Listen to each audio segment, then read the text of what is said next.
अभी तो interim order भी नहीं है, सरकार की अंडरटेकिंग पर अगली सुनवाई का इंतजार हो रहा है। इतने में फुलफुलाए जा रहे हैं। जो भी फाइनली बोले सुप्रीम कोर्ट, आप भी मानेंगे ना? सिर्फ एक मिनट में अपनी बात, इसका तो हाँ या ना में जवाब दे सकते हैं। सौरभ जी देखिए, मानेंगे कि यहाँ डिबेट करना, वाकपटुता करना या शब्दों की चालाकी या तालियों से हमारा मकसद नहीं। हमारा मकसद है, सुनिए, तर्कों पे बात करना।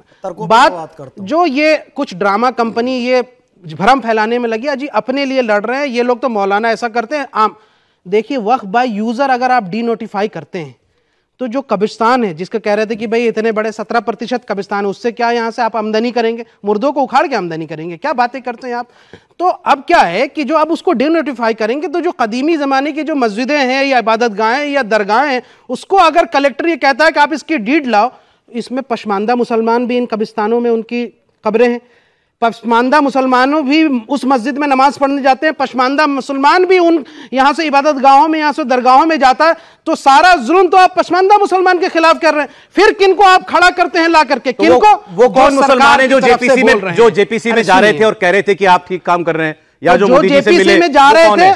सुनिए, जेपीसी में तमाम बड़ी मुस्लिम ऑर्गेनाइजेशन, जितनी भी ऑथेंटिक ऑर्गेनाइजेशन जिसका मास लेवल पे एक इंपैक्ट है, उन्होंने इसका विरोध किया। हमारी पार्टी के राष्ट्रीय अध्यक्ष बैरिस्टर असदुद्दीन ओवैसी साहब ने खुद जेपीसी के एज ए मेंबर मौजूद थे, उन्होंने डिसेंट रिपोर्ट सौंपी। उस रिपोर्ट को आपने टेबल नहीं होने दिया, विरोध के बाद हुआ। तो सवाल ये है कि ये जो गुमराह जवाब भी साथ साथ देते। सौरभ जी, हाँ तो ठीक है, मैं बोल रहा हूँ, मुसलमानों के एक धड़े ने बिल का समर्थन किया कि नहीं किया? नहीं किया, किसी ने नहीं किया। समर्थन कर रहे हैं वो एक ड्रामा कंपनी है सरकार के द्वारा प्रायोजित, बल्कि उनको बुलवा करके ऐसे ही लोग हैं जो मोदी जी के साथ, या बीजेपी का अल्पसंख्यक मोर्चा भी होता है, आरएसएस का एक अल्पसंख्यक मोर्चा है। आप आम जनमानस की तरफ जाएंगे, 99.9% मुसलमान इस देश का इस काले कानून, वक्फ संशोधन कानून के खिलाफ खड़ा है। मैं चैलेंज के साथ कह रहा हूं, आप सर्वे करवा लीजिए पूरे देश में, आपके यहाँ कई बार होता है 2-4 लोगों को आप खड़ा करके कहते हैं ये देश का जंतर मंतर। बोलिए बोलिए बोलिए, आपकी आप ये सब आपके लिए था,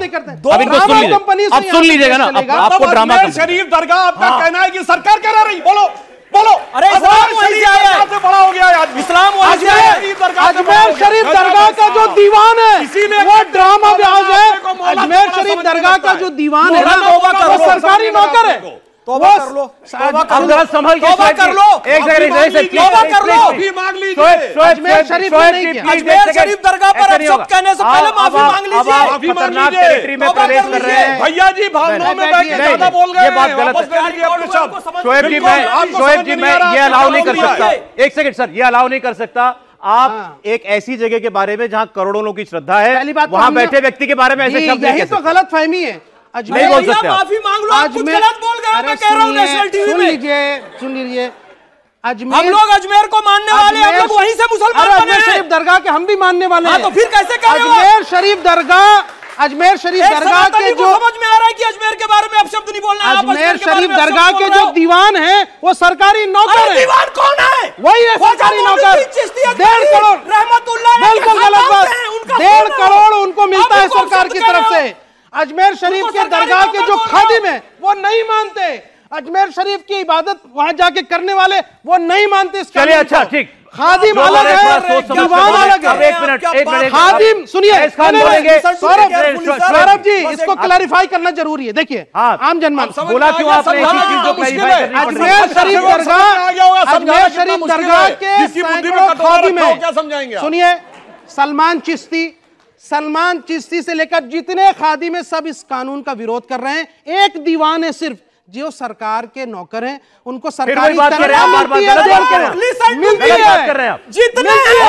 मुझे बोलने का मौका दीजिए। बाकी है जितनों का नाम लिए ना, वो सब नौकर हैं और दीवान साहब ख्वाजा मोइनुद्दीन चिश्ती अजमेरी का ब्लड है, उनके वंश से हैं। आपको पता नहीं है, उनकी पीढ़ी से हैं। और ख्वाजा मोइनुद्दीन चिश्ती अजमेर, क्या आप शब्द यार, अब इनको सोचिए। अरे बाप रे, मैंने सुना नहीं क्या अजमेर के दीवान ब्लड है ख्वाजा मोइनुद्दीन चिश्ती अजमेरी। अच्छा इससे आगे बढ़िए, आपको यहाँ रुकना पड़ेगा इस पे, ये मैं इस लाइन पे नहीं जा सकता। अरे इतना अड़ियल मत बनिए साहब, ये गलत बात।